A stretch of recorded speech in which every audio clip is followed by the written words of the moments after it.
an exploration of trauma, transformation, and triumph. Your healing starts here. And we are back with another episode of Through the Trauma podcast. I am Amber, your host, and today I have a very inspirational story, inspirational guest. I'm so excited to have her on. She has written a book called Advocate, and she's going to tell us her story and how she went from stay-at-home mom to a successful luxury real estate agent, supporting her family when her husband got really sick. Terez, thank you so much for being here with me today. I'm so excited to get into your story. I am always looking for inspirational, motivational, anything to keep people motivated, because we live in a culture that's hard to find the inspiration these days. And so it's always nice to have people share their inspirational stories. Tell us a little bit about yourself and a little bit more about your story. Yeah.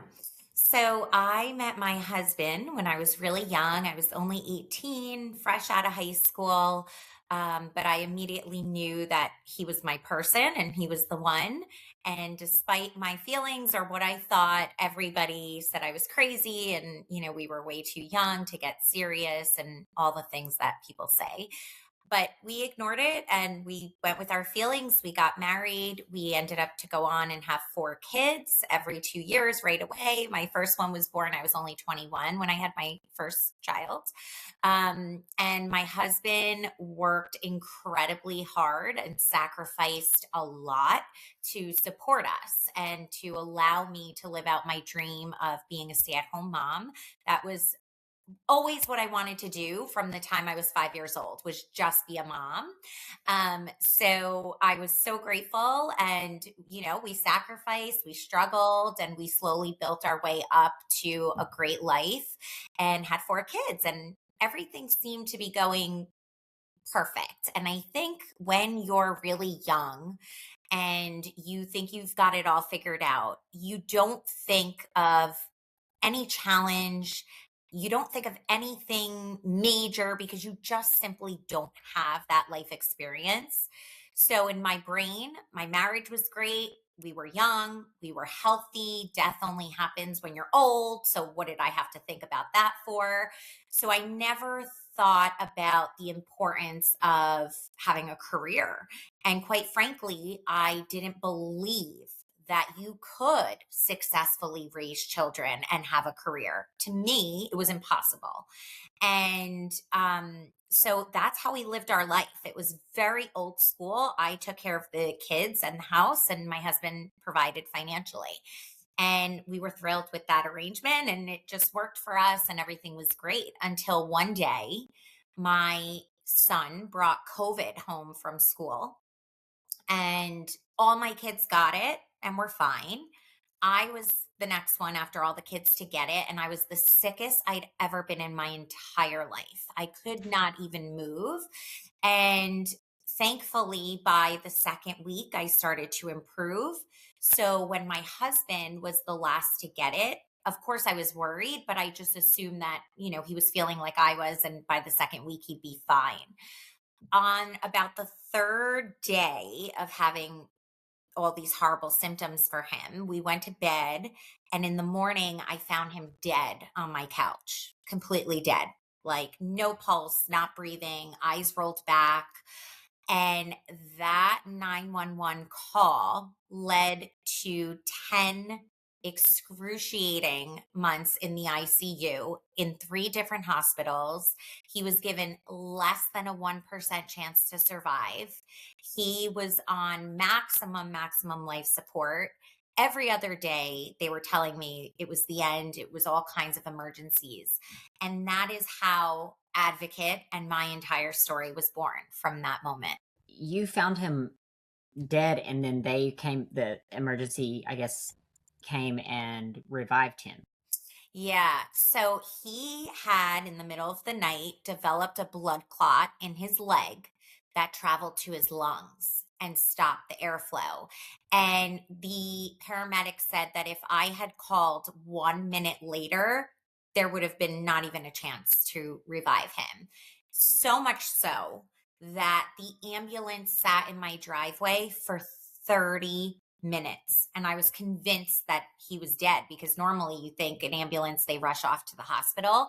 But the reason being was they had to intubate him in the ambulance, which is very rare, I later found out. And that's what they can't do that while they're driving, because it's such a delicate process. And that was the only reason that they were able to wake him up. And then from there, it was just a nightmare, and we'll talk about it and I'll tell you everything. But it really, that moment was the real turning point in that changed my entire life forever.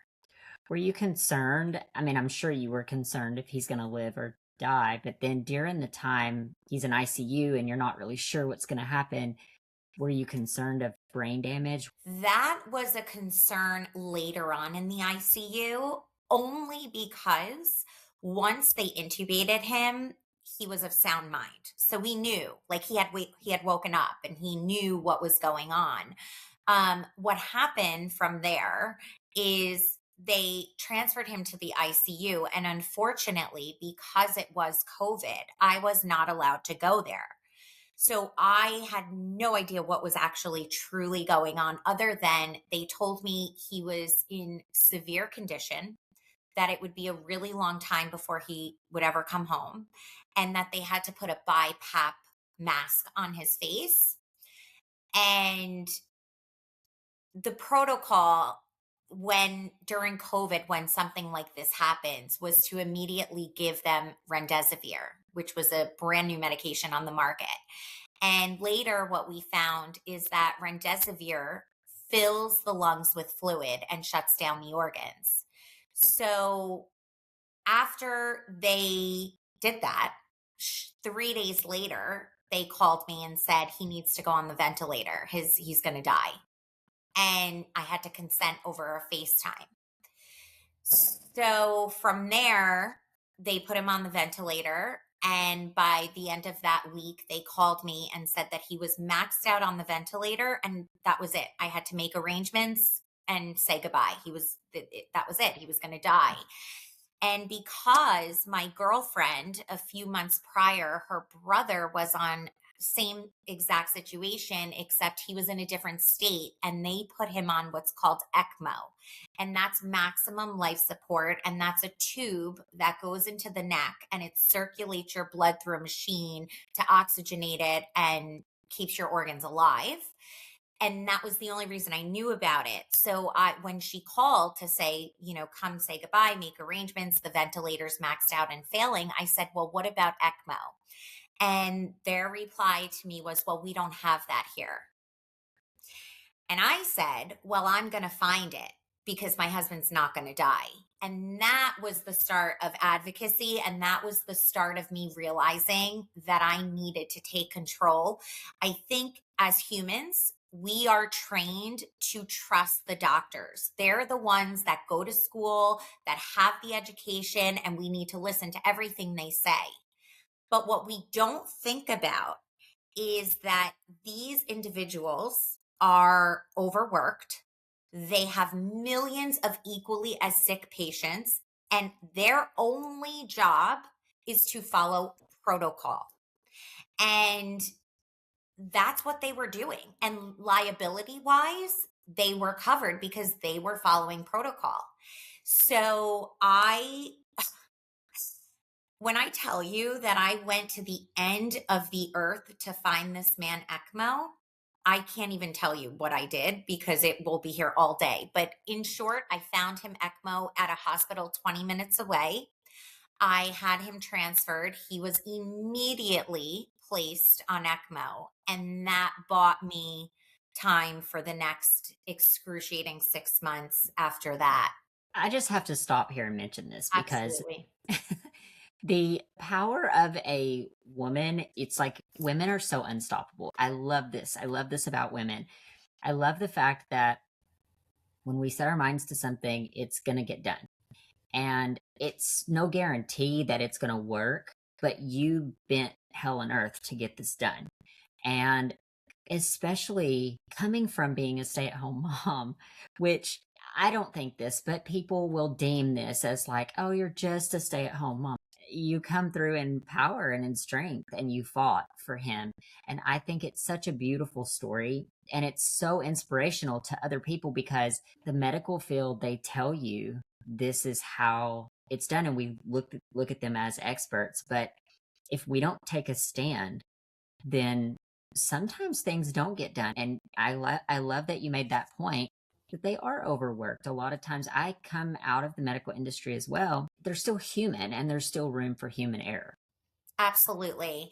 And the reality is, these protocols that are in place, they're not a one size fits all. And there is a chance that yes, they're doing everything right as protocol states, but your loved one is an individual and everybody's body and situation is different. And so you really have to be on top of it and be that constant. And you're the only person that can really just be there at all times, tracking and watching and learning and all of that. Which time is not on your side in that situation. So you have to learn these things really fast. And it is a testament as well that your husband, his job here is not done. He has a purpose and a plan here on earth, because from you finding him in that time frame without that minute to spare, knowing this about this type of treatment that your friend had prior to this, I mean, it's like it's meant to be, and you fought for it, which I think is amazing. Tell me a little bit about this journey, because I know this was not an overnight thing. What did you say? 6 months of like agonizing back and forth. On top of that, being concerned about finances, being concerned about the well being of your children, being concerned about keeping the house and doing all of the things. And then also learning all these new things that it has to do with treatment for your husband. What was that experience like? Yeah, so it actually was 10 months was the entire time frame of the situation. And I do want to say that, we were in three different hospitals and he did ultimately end up in a double lung transplant, which is how I got him home in the end.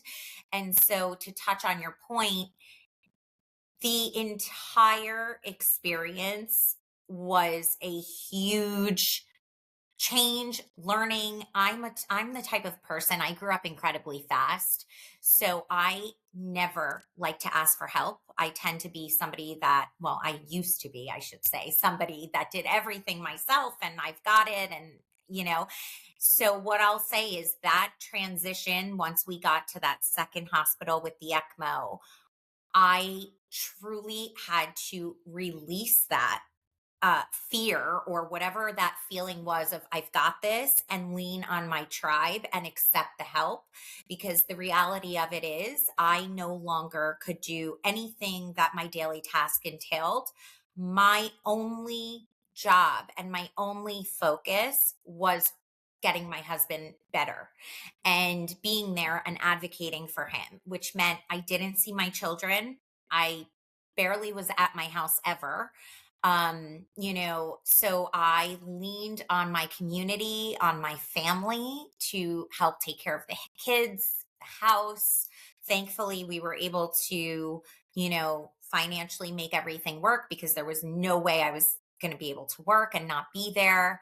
But it was in overnight, my entire life changed. So, and it never went back. Wow. Was that the only time that his life was on the line, or you were worried about him dying was at the very beginning? Did he progressively get better after that, or was this a constant fear that you had He going into progressively those got next? worse. He Mm, progressively got worse. So anything and everything that can happen to an individual in an ICU bad happened to him, if not tenfold. He coded for 6 minutes. He was on dialysis. His kidneys failed. He was in heart failure. I mean, you name it, sepsis, shock. I mean, he was on the brink of death the entire 10 months, even up to the very end. When he went down for surgery for his lung transplant, I mean, that in itself was so incredibly risky. And I had to sign all kinds of papers saying that there was a high probability he was going to die. But unfortunately, that was our only ticket home. So the level, I'm sure you can imagine, of constant stress and worry and fear required a mindset that I think everybody should have and focus on in their life, no matter if you're going through something small or big, because the only way that I was able to truly get through all of these every other day, is he going to die or not, was my mindset and staying positive and not allowing the negativity to get to me. So, when these doctors and nurses were coming in telling me to prepare and get my finances in order and kept telling me every day that he was going to die, I mentally created a shield, ignored it, and just stayed laser focused on my one and only goal, which was getting him home. And I really, truly believe that is how I was able to do what I did, because it was so incredibly stressful. The other big thing I will say is removing the emotion from the situation and looking at everything really clinically and strategic, which is very difficult to do. And I think sometimes when you're in a fight or flight, you make that decision. You're either going to lock in and figure it out, or you're going to let it crumble and kill you.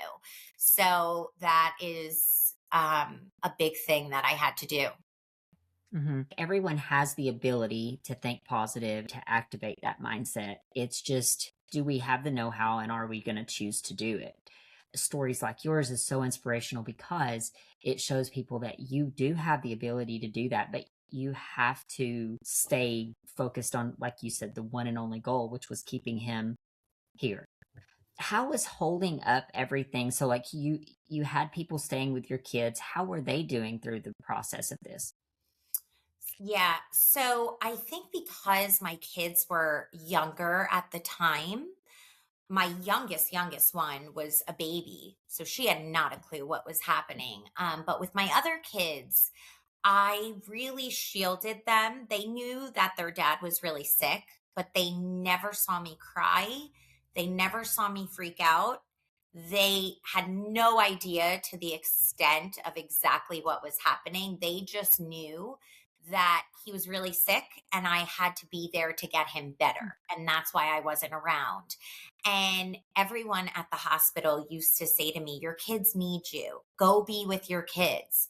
Yeah, my kids need me, but they also need their dad. And in that time, I knew that that short amount of time, that sacrifice to be able to give them their dad for the rest of their life, was far more important than me being there for those several months. And I just would tell everybody that, and they all thought I was crazy. Even my own dad, my own father said to me, at some point you need to just let the doctors do their job and spend time with your kids. And it's unbelievable later how much he learned from that statement, and how many times things could have taken a really bad turn had I not been there and advocated for him. And another thing I really want to speak about, and it will inspire millions of people, I did not go to college. I went to cosmetology school. So going into this ICU, not only did I have the stigma, like you mentioned before, of a stay-at-home mom, they knew that I hadn't worked because I went to cosmetology school and then had babies right away. So in their mind, when I was advocating, I was just this uneducated young mom that knew nothing. And the reality is, I knew everything because I spent every waking hour of my entire life studying, listening, focusing. When the doctors had meetings, I was in the meetings. I was writing everything down. I was researching on credited sources to learn every medication. Like, when I tell you, I would walk into that hospital room and I wouldn't even look at my husband. I just looked at everything around. What was his oxygen level today? What medications did they change? I asked for labs. I mean, I knew everything. And by the end of it, I ended up firing one of the main doctors that was caring for him that had been there the longest. And now it's funny because every time we go to an appointment and I start talking, the doctors are like, "Are you in the field?" Because that's how educated I sound and I really know my stuff. But that's the level of education it took to properly advocate for him. So I share this to say, it doesn't matter your age, your level of education. If I can do this, anybody can do this. You just have to, like you said, make that decision to overcome those emotions, stay focused, stay positive, keep a good mindset, and pour everything into it. Because you know what it is? It's not a guarantee that he was going to survive, but had he not, I wanted to know in my heart and soul that I gave it 110%.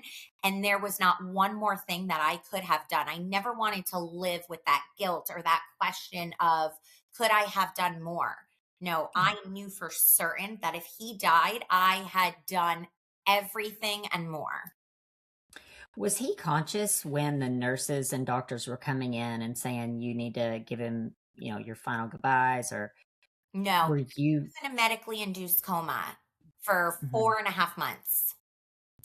Were you protective of him hearing this even though he was not conscious? Yeah, but I spoke to him every day as if he could hear me. And I was extremely, extremely protective of him. And I was, quite frankly, a lot of them hated me because I was so crazy in terms of the level of care that he was receiving and what exactly they were doing for him, because he was so fragile that any little thing truly could kill him, because that's how sick he was. So I was the only constant in that room that knew everything about him in terms of, if they gave this medication, how did he respond? Because the other thing is, these nurses and doctors, they work on a rotation. So the continuity of care is forever changing. You're not getting the same team all day long. So when a new team member comes on, they have to learn everything about him from scratch. So I was the only constant that was able to tell him, like, there was a certain medication, it's called a paralytic, that temporarily paralyzes the body. And he was on it, and protocol says to wean it at point 0.5. His body could only handle it going down by point 0.1. But had I not been in that room and had I not seen and had my notes and everything, they had no idea and they would have just followed protocol. And because he was in heart failure, when you put it down too fast, it made his heart go up, and that could make the heart collapse and he would die of a heart attack. So, like, that's what I'm saying. Every little thing was critical for him. Hmm. That's incredible. And it goes to show you, in the medical industry, like, you have to, any little thing can affect negatively or positively. You said that the nurses and doctors, they they hated you for speaking this, but if you had not been there, he would have passed. 100%. 100%. And so the reason why I wrote my book is because I noticed one common denominator the entire 10 months in 3 different ICUs. Nobody was doing this, and nobody knew how to do this. Nobody had n- even a thought of the resources, the control, what's available, zero knowledge about this. And when I was searching for help and I was in that position, I couldn't find anything either. And that's why, as soon as we made it to the other side, the very first thing I did was decided to write this book, because the people need this information. It's not out there, it's not spoken about, and nobody was doing it. Not one person. Everybody has the mindset of, these doctors and these individuals are trained, they're educated, and we need to just listen to whatever they say. Not to take away, because I highly respect and value all the medical professionals, and I'm incredibly grateful for them. But like I said in the beginning, the reality is everybody is different and there's a million equally as sick patients, and nobody is going to advocate and be on the situation like you will for your loved one. Hmm. So tell us a little bit about this journey, like when he's coming out of this, you guys see that he is going to make a recovery. What did he say about his experience through that? Did he know you were advocating for him? Did he know the level? No, and I have to say that was really, really difficult when he finally made it back home. And I always tell everyone the real crash for me emotionally and just overall was when he came home and it was over. And I never thought about that ever. It was always just get him home. It never crossed my mind what life would actually be like after the fact. I think somewhere in the recess of my brain, I just assumed we'd go back to our normal, perfect life, be how it was before. I never gave it any thought. And what was so difficult for me is he had zero concept. Even to this day, he can't even begin to wrap his brain around what I experienced, what I went through, and truthfully, what he did. And obviously, I wouldn't want it any other way because I wouldn't want him to know the suffering that his body went through. But sometimes it is kind of hard for him. And even though, I'm still very close with a lot of the doctors and nurses, and they tell him everything. And, he's read the book and all that, but he really still has zero idea what. I always say my famous line is if I could go back and do anything different, it would have a camera rolling on me the whole time because he would not even believe his eyes. Hmm. It was crazy. So when he come out of this, did he go back to work, or at what point did you start this business, this real estate venture that led to such success? Yeah, so that's a great question. So when we transferred to the third hospital, we found out pretty quickly that he was going to need a double lung transplant. And that process in itself is really lengthy because not only is there a lot to do to prep for the actual process, but after the fact, because he had been hospitalized for so long, he had a long way to go with rehab to get it. He had to learn how to walk. He couldn't speak. They had to give him injections. It was a whole long process. So in that time is when I studied and took the real estate exam in that hospital. This all happened simultaneously. And so when he finally made it to the rehab portion, that's when I thankfully had passed the test and really started my career and got out there and started working and doing open houses and building the business little by little. Hmm. What was that like? Had you had prior experience in real estate? So that's a great question. No one ever asked me that, and I love that question. I have always worked really hard. From the time I was 13, I started babysitting. I am a very hard worker and I love to work. So from there, when I graduated cosmetology school, I worked at a celebrity-based salon in New York City. I got an insanely amazing job. And part of my job there was sales. So we had quotas that we had to sell hair products and things like that. And I was always the top girl, like with sales. So I've always loved sales and I've always loved working with people.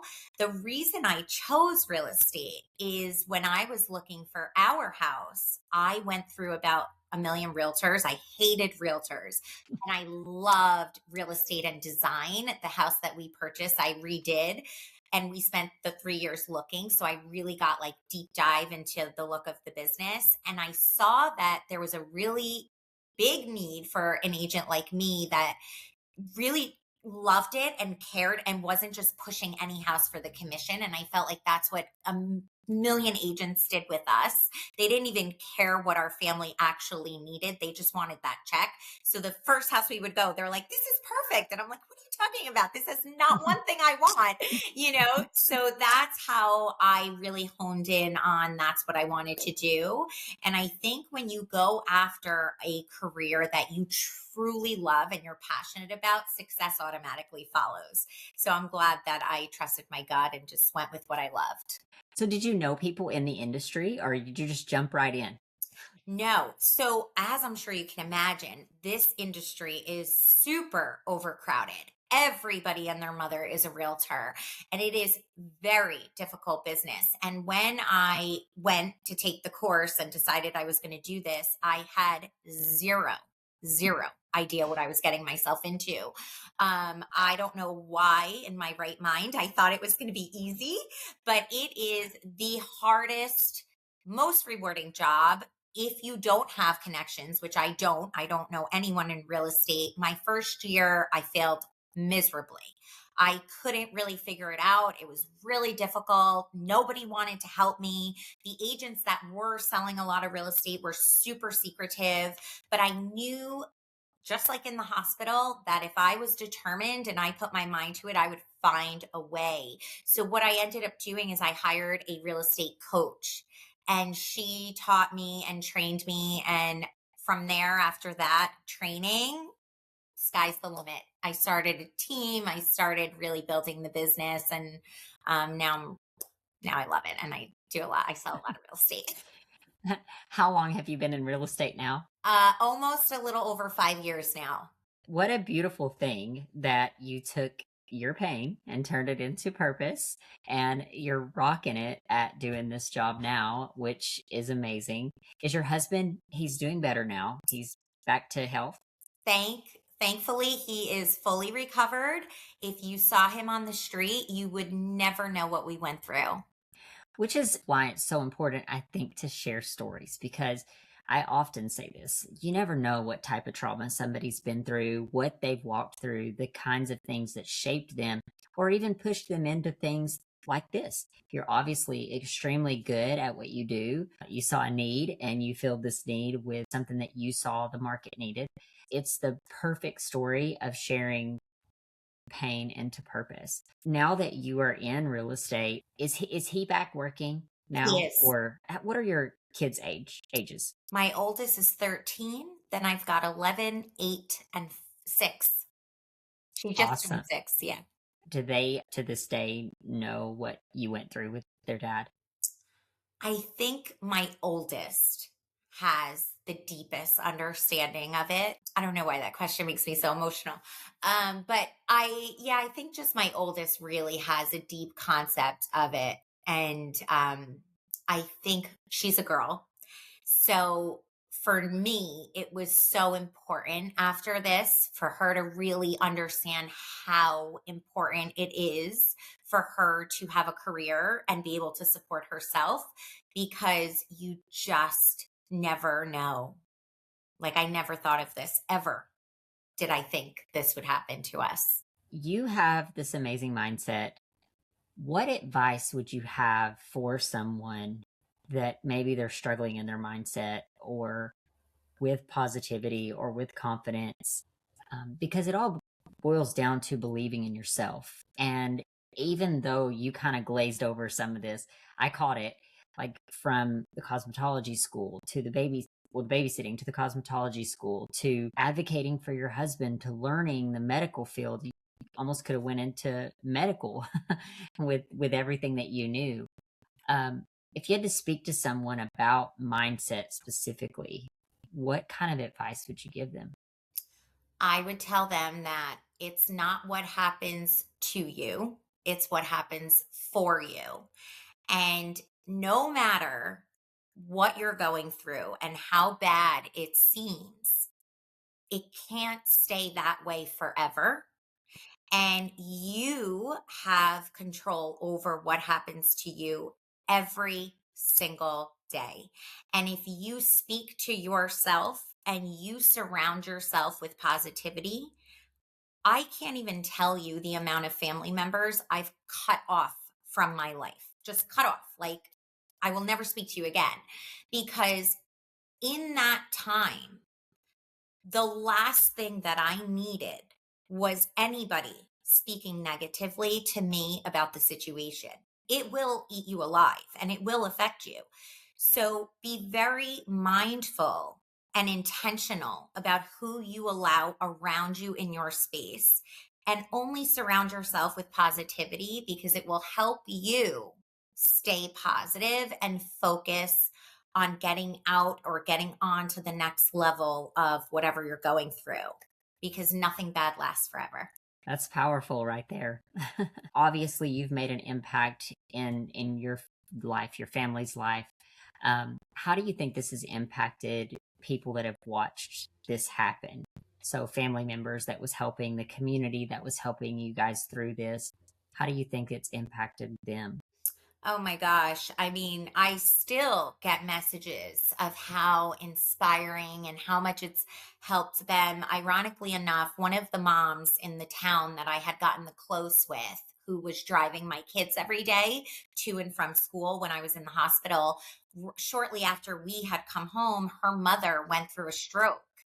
And she called me and was like, I now have to be an advocate and help me. And what should I do? And who should I speak to? And it really inspired her and educated her to be there and really advocate and figure out what was going on with her mom. And it helped her tremendously. And that's exactly why I do what I do. And I try to just get the word out as much as possible. And I try to promote the book whenever I can.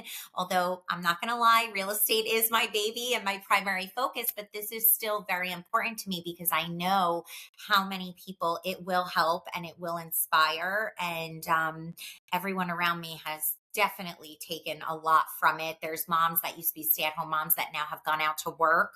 One of my neighbors, who's a close friend, she started a design firm because same kind of thing. She was like, "Oh my gosh, I never thought of this." So it definitely has helped people in a very positive way, which I love. Hmm. So tell us a little bit about the book specifically. Someone, they found themselves in this situation where they then have to become an advocate for someone that they love and care for. Um, what can they expect from Yeah. this book? Yeah, I love that. So the beginning of the book is the actual story, my story of everything we went through. The middle of the book is how to advocate. Everything you need to know, everything, all the mistakes I made, everything I learned, everything that's out there for them, resources, how to do it, that's in there. And then the end is inspirational and mindset tips, and a really, really sweet ending. And it's on Amazon, and I have so many amazing reviews. So I know that it will continue to help and inspire so many people. Mm, that's awesome. And so many people, I think, when they are caught in a situation like this, they don't know what to do, but then they don't know that there's resources out there for them to cover these kinds of things and to walk them through it. So I love that you had this inspiration to do this book and to help others walk through this situation, because having worked in medical and then talking to different people and even being here on the podcast, I've heard multiple people that have had to stand up and be there, and it's great to have a resource to lead the way a little bit, and then just to know that you're not alone. That's another thing that about sharing stories that's so impactful. Is just knowing that you're not alone. These things, none of us are immune to trauma and to things that can happen to us. Yeah, well, I always say nobody plans out landing in the ICU. 99% of the time, it just happens when you least expect it. And your emotions are already running so high, you're not even thinking clearly. So, to have this book as a resource to be able to even see visually where to start and what to do next was really the driving force, because I remember being in that exact position. I mean, I went to bed that night thinking he was getting better. I never had even been in an ICU before, or really in a hospital, really, aside from delivering my kids. So, most people don't plan that out. So, yeah, it's good to have it out there now to help people. If you had to give advice or something to someone, like say that a big takeaway from our conversation, what would that be? Never give up. Never, ever, ever give up on anything, whether it's your dreams, if you're going through a rough time and you think it's never going to get better. I remember so many days it felt like, oh my gosh, this is just never going to end. It was such agony and pain and just stress and just all the bad things compiled into one. And there were so many days I felt like it was just never going to get better. So that would be my one biggest takeaway. Just never give up. Mm-hmm.